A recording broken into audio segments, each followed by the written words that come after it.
Ini bukan Allah SWT sebagaimana ini siwak. Allah. Besar banget ini siwak. Siwak ini kalau kamu yakin, barang siapa yang sholat dengan bersiwak, ini dapat ganjaran 70 kali lipat daripada orang tidak bersiwak. Yakin. Kalau kamu nggak yakin, nggak ada gunanya. Sekalipun kamu setiap hari siwakan terus, nggak yakin, cuma sekedar iseng tuh. Nah, siwak ini tidak bisa digantikan dengan yang lain-lain. Barang siapa mafhum hadisnya yang bersiwak, sholat sebelum sholat dilakukan siwakan, ini ganjarnya 70 kali lipat orang yang tidak siwak waktu dia sholat. Soal ganjaran sholat berjamaahnya, ada yang mengatakan 25 kali, 25 derajat, ada yang mengatakan 20 derajat. 20 derajat dikali 70 kali, udah berapa? Ruginya kalau tidak yakin. Soalnya yang Ahmad sampaikan, siwaknya cuma 7.000, 8.000 saja. Murah, meriah, tapi sisi Allah dan Rasulnya sangat tinggi sekali. Nah, siwak ini tidak bisa diganti dengan apa-apa, nggak bisa. Karena sudah hakikinya siwak itu ya kayu siwak ini. Dalam fikih boleh kamu menggunakan sikat gigi, namanya sikat gigi, pengganti siwak yang sejati ya ini. Boleh kita menggunakan jari, boleh kita menggunakan kain yang kasar, boleh. Tapi hakikatnya siwak ini. Makanya demikian Allah Taala, masing-masing kita tuh sudah diberi pahaman oleh Allah SWT mengenai agama. Sehingga mereka yang mengamalkan agama tuh betul-betul berdasarkan keyakinan, bukan ikut-ikutan. Nah, sementara ini kita ini masih ikutan. Bagaimana bisa menumbuhkan keyakinan lagi dan lagi supaya tumbuh keyakinan. Kalau enggak, ya kalau ada waktu saya siwakan, kalau enggak ada waktu ya sudah, ini belum tertanam keyakinan. Sorban pun begitu juga. Siapa yang bersorban akan mendapatkan lipatkan sholatnya 70 kali. Sorban tidak bisa digantikan dengan yang lain. Sorban ya sorban, siwak ya siwak. Maka yang setelah ketika Nabi SAW menyampaikan ayuhan nas, qulu la ilaha illallah tuflihu. Ini yang ada itu keyakinan. Kalau kamu mau mengucapkan la ilaha illallah, kamu beruntung. Maka bingung nih orang-orang Mekah nih. Ini gimana ini Muhammad ini? Saya mengatakan Muhammad itu masuk amirul mereka. Kalau kita tidak adab. Kalau orang mengatakan kamu kok sholat pakai Sayyidina itu apa itu Sayyidina? Sayyidina ini mengagungkan Rasulullah SAW. Kita manggil orang tua mas, bapak, panjenengan. Itu menghormati. Sampai manggil Pak Badrun. Badrun. Tidak manggil Ustaz. Kurang ajar. Kalau ada memang posisinya sudah Ustaz, ya Ustaz Badrun. Kalau panggil nama saja tuh kurang ajar namanya. Tidak adab. Dengan kanjeng Nabi itu tidak pakai Sayyidina. Sayyid kita, Tuhan kita. Itu sebagai penghormatan. Maka kanjeng Nabi ini dengan keyakinan orang-orang Mekah nggak percaya. Kok satu Tuhan? Kamu mengatakan yakin kepada Tuhan yang satu, kamu akan beruntung. Kita ini sudah punya Tuhan 360. Berhala-berhalanya yang mengelilingi Mekah Ka'bah ada 360 berhala. Tidak selesai masalah. Kok mau diajak kepada satu Tuhan? Nah, ini keyakinan ini jangan kita ngikut orang. Tapi keyakinan itu betul-betul di dalam hati kita, sebagaimana dalam mafhum hadisnya. Apa itu? Untuk menanamkan keyakinan itu memang kita harus mengetahui apa yang akan kita ketahui. Mengetahui apa yang akan kita ketahui. Ya, kalau kita tidak tahu, orang-orang munafik, makanya naskil orang munafik itu susah daripada naskil orang kafir. Orang kafir itu jelas dia tidak tahu, nyembah berhala, nyembah ini. Tapi dia ditaskil, berubah hatinya, jadi iman. Tapi kalau orang munafik ini dia pura-pura. Dia pura-pura ikut sholat, pura-pura. Makanya orang munafik itu nerakanya paling bawah, intip karak. Keraknya neraka itu orang-orang munafik. Kenapa? Karena dia itu cuma pura-pura. Jadi tidak bisa ditafsir orang munafik itu. Just di belakang Nabi sholat, di belakang Nabi, tapi membuat propaganda, menghancurkan dari dalam. Kalau orang kafir itu jelas, musuh itu jelas. Tapi kalau orang munafik, itu musuh dalam selimut. Nah, musuh dalam selimut, musuhnya di dalam selimut, bagaimana? Nah, ini yang pertama-tama kali Kanjeng Nabi menyampaikan tentang keyakinan kepada umat Yohanes. Qul la ilaha illallah tuflihun. Sayyidina Bilal bin Rabah dengan satu keyakinan ahadun ahad, ahadun ahad, walaupun dijemur di tengah padang pasir yang panas terik. Padang pasir itu kamu taruh telur matang. Padang pasir itu kamu taruh telur, telurnya matang. Dicelentangkan di terik matahari, itu di batu yang besar. Cuma biasanya itu tentu saja setelah menderita, setelah dicambuk, dipukul segala macam, sudah tidak berdaya betul, bukan sehat segar bugar, terus ditaruh di padang pasir, sudah babak belur, remek. Taruh di tengah padang pasir, tindih batu besar, ayo keluar dari Islam, kamu selamat. Apa katanya? Ahad, ahad, Allah yang Esa, Allah yang Esa. Ini keyakinan. Dengan keyakinan itulah Allah berikan kekuatan zahir, kekuatan batin, kekuatan yang tidak bisa dibayangkan. Ka'ab bin Al-Arad mau masuk Islam, apa yang terjadi? Dipukuli, digebuk, dicambuk, babak belur, diguling-gulingkan di bara api sampai padam bara apinya. Bara, buatkan api, bakar, beras, sudah kayunya membara, jajarkan, guling-gulingkan.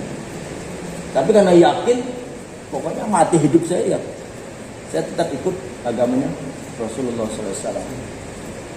Mati bara apinya karena lemak-lemaknya. Maka sahabat Umar bin Khattab ketika melihat punggungnya Ka'ab bin Al-Arad, geleng-geleng kepala. Suatu punggung yang sangat berkah. Siapa yang mampu menerima punggung seperti ini? Punggungnya habis, matang, tinggal bekas-bekas cop, daging-daging yang matang. Itu karena satu keyakinan. Nah, kita ini dididik oleh masyarakat kita 3 hari, 40 hari, 4 bulan. Itu untuk apa? Satu saja, untuk menanamkan keyakinan. Kalau agama sudah dari kecil kita, karena ibu bapak kita Islam, kita pun ikut Islam. Suasana kampung kita Islam, ikut Islam. Tapi menanamkan keyakinan itu loh.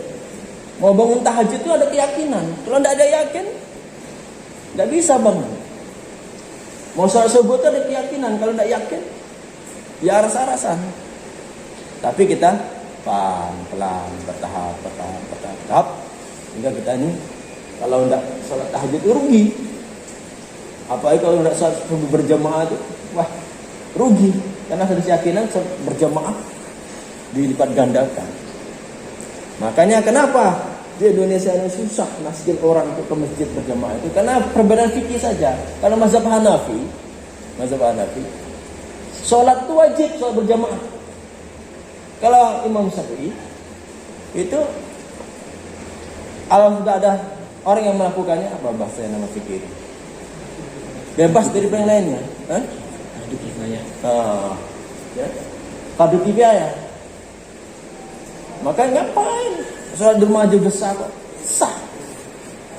Tetapi ruginya tidak dapat fadilah 27. Ketika sahabat Umar bin Khattab melihat seorang sahabatnya, biasanya rajin, ada di shop pertama, kok hari ini kok nggak ada? Kemana ini? Mana bukannya si Bulan?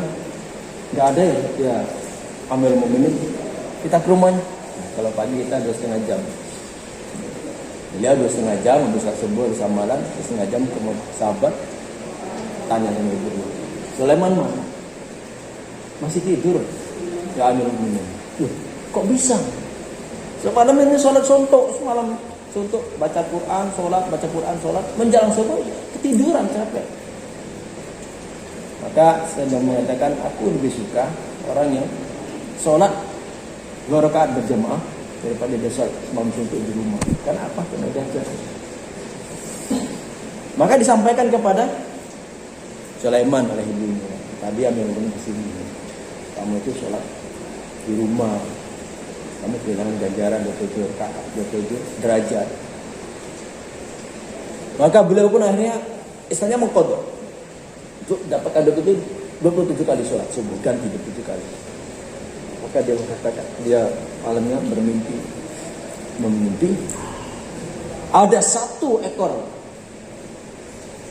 kuda dengan muatan yang banyak dikejar oleh 27 kuda. Ini membawa pedati, membawa gerobak, membawa muatan yang banyak, isi yang banyak, dikejar oleh 27 ekor kuda yang tanpa muatan, tidak terkejar-kejar. Dalam mimpi dia melihat ada 1 ekor kuda dikejar oleh 27 ekor kuda yang tidak punya muatan, tidak terkejar-kejar. Yang mananya begitu. Tidak akan bisa kamu menggantinya. Salat subuh hari ini tidak akan bisa kamu kodokkan. Ya kalau hukum kamu meninggalkan salat subuh hari ini karena ketiduran terus mengkodok atau bagaimana, terus kita lepas kewajiban. Alhamdulillah ada sebagian tidak percaya. Ngapain kodok-kodok? Tidak ada itu punya itu kodok-kodok yang tiga ya tinggal yang istighfar. Kalau kita alhamdulillah mazhab Syafi'i. Berapa lama kamu tidak sholat? Masa bujangnya masa ini kamu kodok. Berapa lama kamu tidak puasa? Kamu kodok. Ada kemurahan mazhab Syafi'i. Mungkin yang lain-lain nanti kan tidak perlu kodok-kodok, sudah kamu istighfar saja, sudah lewat. Nah, dan karena itu keyakinan. Menumbuh keyakinan inilah perlu mujahadah sehingga timbul satu keyakinan. Nah, keyakinan ini tidak akan tumbuh kalau kita sendirian. Kita harus berjamaah, harus ta'awun 'alal birri wat taqwa, harus buat suatu suasana keadaan. Seorang datang kepada Mas Syekh, saya doakan saya sudah punya anak. Iya, doakan. Seminggu datang lagi, saya doakan saya punya anak. Masya Allah. Bulan datang lagi, 2 bulan datang lagi, bingung Mas Syekh ini. Soalnya kayak nggak makbul nih, piye? Ada santrinya minta doakan supaya punya anak, kok nggak punya anak. Nah, kamu udah nikah belum? Belum. Loh? Ya nggak bisa. Bisa ngangkat anak, tapi itu bukan hakikinya punya anak. Bisa ngangkat anak, tapi enggak, bukan hakikinya punya anak. Ya kamu harus kawin, kumpul. Kalau kumpul baru. Nah kita begitu juga. Mau amal yang besar, mau amal yang banyak itu harus kita kumpul berjamaah. 1 orang berjamaah 27 kali 2, 3 orang berjamaah 27 kali 3, 100 orang 27 kali 100, 1000 orang terangkil 27 kali 1000. Begitu. Kelipatan dengan berjamaah. Maka perlu ta'awun, perlu kerjasama. Kalau sendirian sudah masjidnya sepi, nggak ada orang, nggak semangat. Pak, amal-amal itu bukan semangat-semangatan, betul, tapi ini fitrahnya manusia. Kita manusia itu berteman, makhluk sosial. Nggak bisa dia lepas daripada orang lain, nggak bisa dia berdiri sendiri. Dia harus ada yang di sekitarnya. Kalau enggak, gagal. Mau punya anak sendirian. Itu Nabi Isa, ibunya bisa punya anak. Itu qudratullah, bukan sunatullah. Kita harus bisa memilah mana qudratullah, mana sunatullah. Qudratullah itu sampai enggak usah buat rekayasa. Itu Nabi Ibrahim dibakar, enggak mempan. Jajal, gosong.